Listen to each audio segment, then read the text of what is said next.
Hace 3 años arranqué esta serie de videos repasando en orden las películas de Batman, viendo datos y curiosidades más allá de lo que todos conocemos. Intentamos ir a los detalles de las producciones y, por qué no, tratar de ver cómo se vivió la salida de cada cinta en su correspondiente año. Ya fueron repasadas las primeras 4 del universo, en principio de Tim Burton, y que lamentablemente arruinó Joel Schumacher, y como hasta de lo malo podés sacar algo bueno. Si no era por ese fracaso, Warner no se iba a dar cuenta verdaderamente el tono que le quedaba mejor al personaje. Por eso, después de la tetralogía inicial, tuvimos una de las mejores trilogías de la historia del cine, a manos de Christopher Nolan. Bienvenidos a un nuevo capítulo de esta sección, porque esto es Así se hizo Batman Inicia. La primera sección de este video es clara. Luego del desastre de Batman y Robin, Warner sabía que el potencial del personaje seguía siendo alto. Por eso, antes de llegar a lo que todos conocemos, hubo algunos intentos. Lo que sucedía es que en ese momento la empresa no sabía qué tono era el adecuado. Uno de los proyectos que se barajaban fue Batman Año 1. Esta cinta iba a ser dirigida por Darren Aronofsky, adaptando el famoso cómic de Frank Miller. Miller, el cual iba a coescribir esta película, explorando los orígenes del Caballero Oscuro en una reimaginación cruda y realista.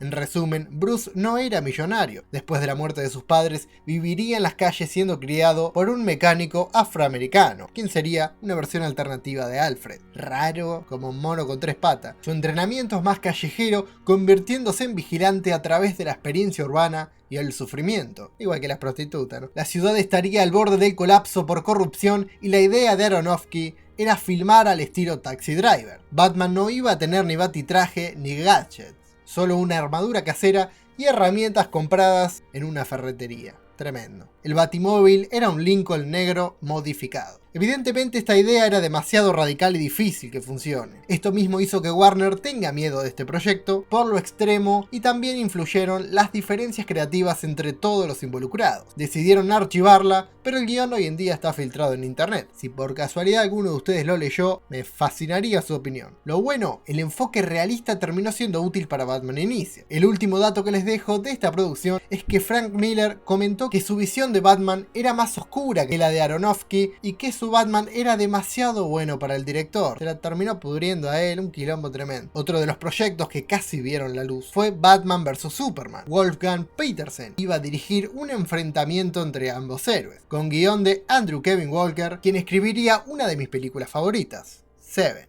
Colin Farrell le iba a dar vida a Bruce Wayne y Jude Law a Clark Kent. Nuevamente íbamos a tener un guión oscuro, pero todo quedó en la nada. Lo curioso es que en la película Soy Leyenda vemos una referencia a este proyecto. Luego de tantos amagues por rehacer a Batman, Warner llega a un director en ascenso que, con 2 grandes películas hasta el momento, como lo fueron Memento e Insomnia, y con su capacidad de contar historias complejas de forma accesible, el estudio no sabía que estaban por tomar una de las mejores decisiones posibles. Nolan era fan del personaje y tenía una visión muy clara para Batman, donde quería contar el origen del mito del Caballero Oscuro de forma realista, inspirándose en películas de espionaje, crimen y drama, más que en el cine de superhéroes convencional, pensando a Batman como un símbolo construido desde el trauma y no como un héroe tradicional. Nolan no quería un héroe perfecto, quería un joven con miedo, rabia y dudas, que un día decide convertirse en algo más que un hombre. Estas fueron las cosas que hicieron a Warner confiar en él, sin ideas extremadamente oscuras ni reinvenciones exageradas, simplemente pasión por el personaje. Para Nolan, Batman no era un superhéroe, sino que era un símbolo. Esta idea de Nolan conectaba perfectamente con otro fanático extremo del personaje y quien ayudaría con este guión, David Goyer, creando esta historia con 3 actos geniales: el viaje de Bruce y su entrenamiento, el regreso a Gotham con el nacimiento de Batman y cerrando con el enfrentamiento con Ra's al Ghul rescatando la ciudad. Goyer aportó ese vínculo con los cómics y lo que considero más importante de la película, la idea del miedo como tema central, lo que hace que la película sea incluso más redonda que su aclamada secuela. También fue su idea incluir primero villanos no tradicionales en lugar de caer en cosas como Joker o Pingüino. Goyer dijo: queríamos que la película se sintiera como si realmente pudiera pasar mañana. Con el guión listo, faltaba responder a la gran pregunta: ¿quién iba a ser Batman? Nolan y su equipo buscaban un actor que pudiera mostrar vulnerabilidad como Bruce Wayne y autoridad como Batman. no querían una estrella gigante, sino a un actor con capacidad dramática. Así que vamos a la parte de cada video donde les cuento quiénes fueron considerados. Arrancamos con Cillian Murphy. De hecho tenemos videos de su prueba de cámara, pero el director se dio cuenta que funcionaba mejor como villano.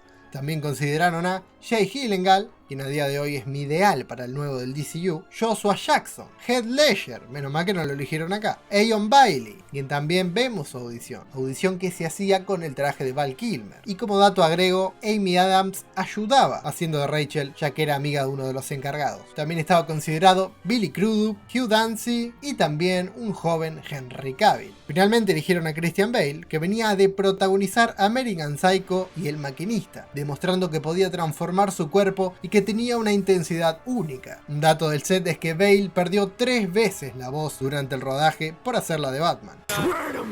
La peor decisión de esta franquicia, claramente, un modificador a lo Affleck era mucho mejor idea. Bale había leído el cómic Asilo Arkham y a principios de los 2000 le dijo a su agente que si Batman volvía a la pantalla grande, él quería estar ahí. Si hay algo que tiene esta película es un gran elenco. Morgan Freeman como Lucius Fox, por ejemplo, el cual Nolan comentó que fue difícil convencerlo, ya que no le agradaba tanto la idea de participar en una película basada en un cómic. Fíjense que hasta esa época llegó el prejuicio, a pesar de que en el 78 con Superman vimos que podía ser un éxito igualmente. Katie Holmes interpreta el personaje de Rachel, quizás el cast que más indiferencia me genera en lo personal, pero otros como Gary Oldman como Gordon o Michael Caine como Alfred son sin dudas de los mejores cast de la historia del cine de superhéroes. Para el papel de espantapájaros fueron considerados Marilyn Manson, Christopher Eccleston, Ewan McGregor, Jeremy Davis, pero Cillian Murphy cautivó a Nolan en su casting, decidiendo que sea Scarecrow gracias a su profunda mirada. El guionista Goyer tuvo que convencer al director que el personaje debía usar máscara. También Liam Neeson como Ra's al Ghul hace resaltar aún más el nivel de esta producción, teniendo actores de primer nivel en casi todos sus roles. Nolan quería filmar la mayor cantidad de escenas posibles en locaciones reales, particularmente en Chicago, para hacer más auténtica a Gotham. Quizás una de las cosas que menos me gustan de esta trilogía, la representación de la ciudad. Algo increíble es el prácticamente nulo uso de pantallas verdes ni efectos especiales, haciendo que a día de hoy se siga viendo súper real, dependiendo bastante de la destreza de los dobles de riesgo y del ingenio para filmar algunas escenas. Miren estas imágenes de ejemplo. Algo también muy positivo es el traje de Batman, un diseño de armadura y tecnología militar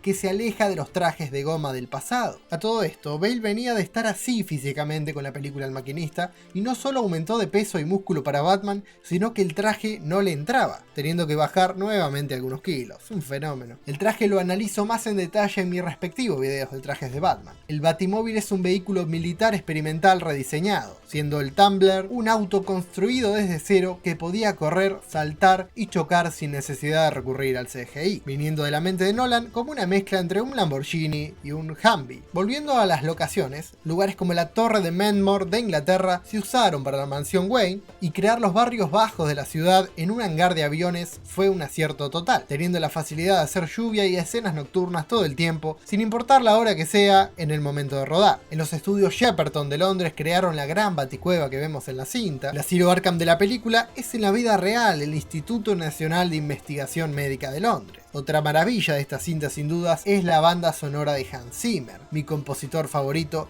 haciendo esta música acompañado de James Newton Howard, teniendo cada título de cada canción un nombre científico de varias especies de murciélagos.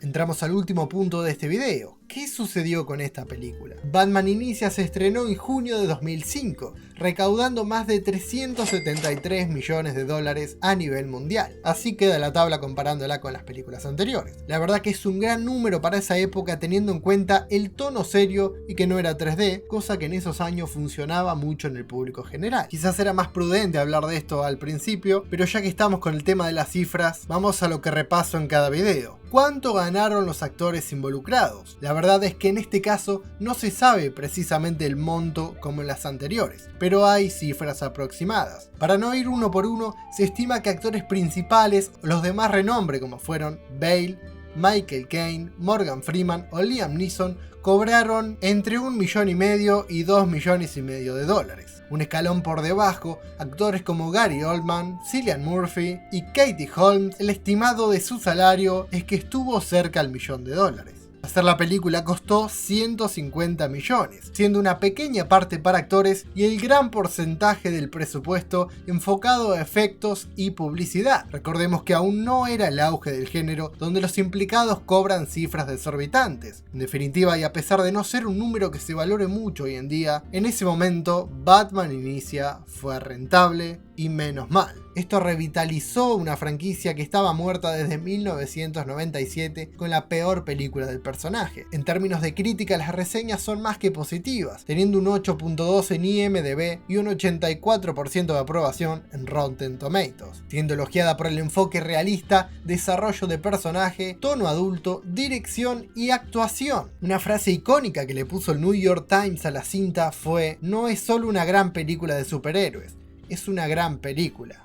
Punto". Haciendo que el prejuicio de la adaptación del cómic de a poco vaya quedando atrás, demostrando que se puede hacer algo gigante que deje al público general más que encantado. Y esa es la mayor virtud de esta película: redefinió la manera de hacer cine en este género, y lo más importante, conquistó nuevamente a los fans del personaje. Por eso Batman Inicia no solo salvó una franquicia, demostró que el cine de superhéroes podía ser arte, oscuro, serio y humano. Batman volvió a donde merecía. Nos encontraremos en el próximo video, donde analizaremos mi película favorita de todos los tiempos, The Dark Knight. Si veo mucho apoyo en este video, sacaré esa parte más rápido de lo que lo vengo haciendo normalmente. Así que ya sabes, un like y una suscripción al canal, que de paso me ayudan mucho a seguir creciendo. Te leo en comentarios, ¿qué opinas de Batman Inicia? Por mi parte, nos encontramos en otro video. Esto fue todo por hoy y nos vemos la próxima.